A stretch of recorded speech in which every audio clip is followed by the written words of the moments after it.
देश का पहला बाहुबली जिसने जेल से चुनाव लड़ा और जीता भी, अपनी ऐसी पहचान बनाई जिसके सामने बड़े बड़े सियासतदान का कद भी छोटा हो जाता और वो झुकने के लिए मजबूर हो जाते।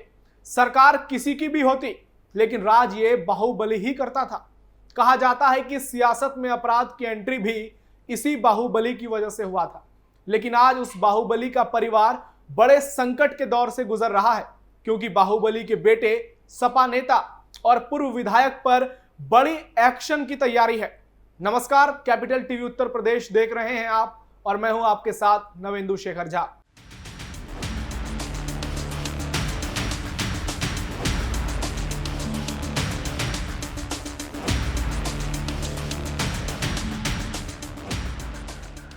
जी हां, हम बात कर रहे हैं यूपी सरकार में पूर्व कैबिनेट मंत्री और पूर्वांचल के बाहुबली रहे हरिशंकर तिवारी की।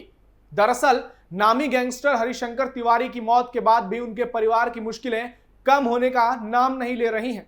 उनके बेटे सपा नेता और पूर्व विधायक विनय शंकर तिवारी के कई ठिकानों पर ईडी की ओर से बड़ी छापेमारी की गई है, क्योंकि मामला 700 करोड़ के घोटाले से जुड़ा हुआ है। क्या है पूरा मामला बताएंगे आपको, साथ ही ये भी बताएंगे कि बेटे विनय शंकर तिवारी पर ईडी की रेड के बाद पिता हरिशंकर तिवारी क्यों ट्रेंडिंग में आ गए हैं और कैसे ये शख्स यूपी का सबसे बड़ा बाहुबली बन गया।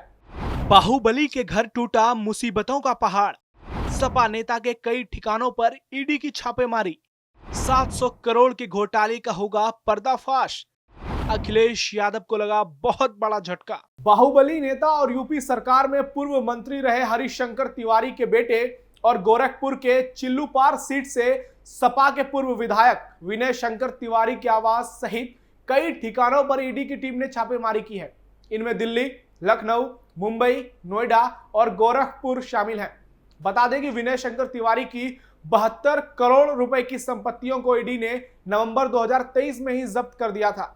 इनकी कंपनी गंगोत्री इंटरप्राइजेस लिमिटेड पर बैंकों के कंसोर्टियम का करीब 1200 करोड़ रुपए हड़पने का आरोप है। बैंकों की शिकायत पर सीबीआई हेड ऑफिस ने पहले केस दर्ज किया था।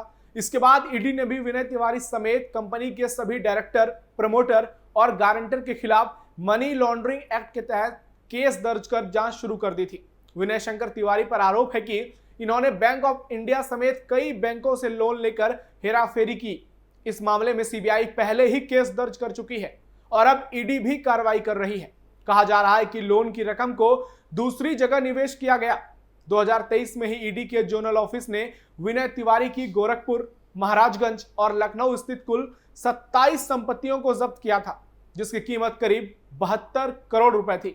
बैंकों की शिकायत पर सीबीआई मुख्यालय ने केस दर्ज किया था। यह मामला करीब 700 करोड़ के बैंक घोटाले से जुड़ा हुआ है। इसलिए ईडी ने गंगोत्री इंटरप्राइजेस के ऑफिस समेत तमाम ठिकानों पर छापेमारी की है। धोखाधड़ी का यह मामला 2012 से 2016 के बीच का है। वहीं ईडी ने 2024 में भी सपा नेता के कई ठिकानों पर छापेमारी की थी।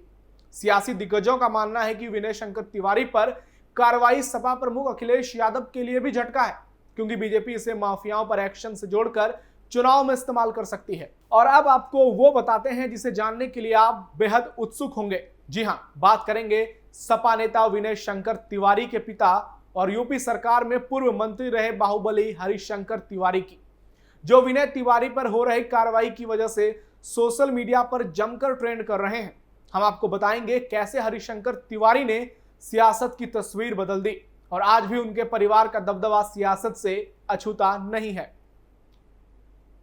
हरिशंकर तिवारी 1985 में बतौर निर्दलीय उम्मीदवार गोरखपुर की चिल्लूपार विधानसभा सीट से पहली बार विधायक बने थे। यह चुनाव उन्होंने जेल में रहते हुए जीता था। कहा जाता है कि इसी घटना ने सियासत की तस्वीर बदल दी। यहीं से जेल में रहकर चुनाव लड़ने की परंपरा शुरू हो गई। आगे आपको बताएंगे इसके बारे में पूरी जानकारी। 1985 की जीत के बाद हरिशंकर तिवारी 3 बार कांग्रेस की टिकट पर चुनाव लड़े और जीते भी। इस दौरान वो यूपी सरकार में मंत्री भी बने। वो चिल्लूपार विधानसभा सीट से अलग अलग सियासी दलों से लगातार 22 सालों तक 1985 से 2007 तक विधायक रहे। अपने लंबे सियासी सफर में कल्याण सिंह, मायावती और मुलायम सिंह यादव की सरकारों में वो मंत्री रहे। राजनाथ सिंह की सरकार में भी वो मंत्री थे। यही कारण है कि साल 2023 में जब उनकी मौत की खबर आई तो उनके गोरखपुर स्थित घर हाता पर शोक संवेदना व्यक्त करने पहुंचे नेताओं की भीड़ लग गई। पूर्व सीएम अखिलेश यादव ने भी ट्वीट कर दुख प्रकट किया। सियासत में कैसे हुई हरिशंकर तिवारी की एंट्री? चिल्लू पार पूर्वी उत्तर प्रदेश के गोरखपुर जिले की एक विधानसभा सीट जो साल 1985 में तब अचानक चर्चा में आ गई जब बाहुबली हरिशंकर तिवारी जेल की दीवारों के पीछे रहते हुए यहां से विधायक बन गए। सियासी जानकारों का मानना है कि हरिशंकर तिवारी की वो जीत भारत की सियासत में अपराध की एंट्री थी। यहां से अपराध और सियासत के गठजोड़ की नहीं बल्कि अपराध के राजनीतिकरण की बहस शुरू हो गई। और खास बात थी कि उस दौरान यूपी के सीएम वीर बहादुर सिंह का भी सियासी क्षेत्र गोरखपुर ही था। कहा जाता है कि उस समय बाहुबली हरिशंकर तिवारी ने कहा था कि सियासत में वो पहले से ही थे, लेकिन चुनाव लड़ने के पीछे मुख्य कारण सरकारी उत्पीड़न था। हरिशंकर तिवारी ने बताया था वो कांग्रेस पार्टी में पहले से ही थे, पीसीसी और एआईसीसी का सदस्य थे, इंदिरा जी के साथ वो काम कर चुके थे, ऐसा उनका कहना था, लेकिन कभी उन्होंने चुनाव नहीं लड़ा। राज्य सरकार ने मेरा बहुत उत्पीड़न किया, झूठे मामलों में जेल भेज दिया और इसके बाद ही जनता के प्रेम और दबाव के चलते मुझे चुनाव लड़ना पड़ा। यह कहना हरिशंकर तिवारी का था। हरिशंकर तिवारी ने नाम तो नहीं बताया, लेकिन उनका इशारा सीधे तौर पर तत्कालीन सीएम वीर बहादुर सिंह पर था। गोरखपुर के उस इलाके में तब दो गुटों में वर्चस्व की लड़ाई होती थी, लेकिन दोनों गुटों के मुखिया के सियासत में आने के बाद यह लड़ाई राजनीति के कैनवास पर भी लड़ी जाने लगी।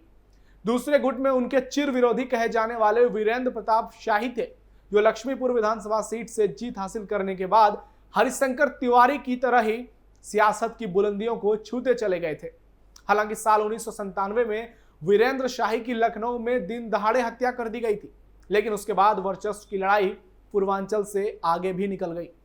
वरिष्ठ पत्रकार योगेश मिश्र की माने तो इसके बाद पूर्वांचल में माफिया और सियासत का कथित गठजोड़ मुख्तार अंसारी, ब्रजेश सिंह, रमाकांत यादव, उमाकांत यादव, धनंजय सिंह के साथ साथ अतीक अहमद, अभय सिंह, विजय मिश्रा और राजा भैया तक पहुंच गया।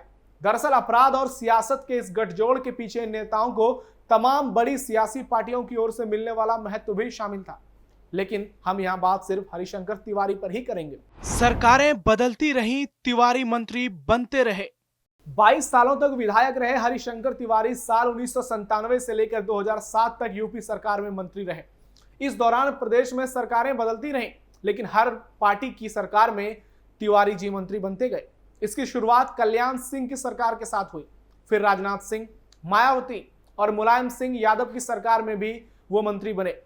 सियासत की शुरुआत उन्होंने कांग्रेस पार्टी से की थी, लेकिन इसके बाद हर सरकार में उनका दबदबा देखने को मिला।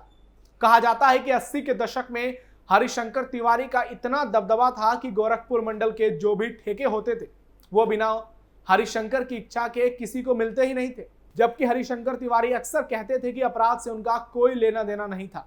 उनके खिलाफ 2 दर्जन से ज्यादा मुकदमे दर्ज थे, लेकिन सजा दिलाने लायक मजबूती किसी मुकदमे में नहीं दिखी। ऐसे में उनके खिलाफ लगे सारे मुकदमे खारिज हो गए।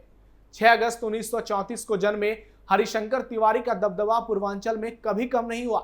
चाहे राज्य में किसी की भी सरकार हो, उन्हें हरेक सरकारों में अलग अलग विभागों में मंत्री पद दिया गया।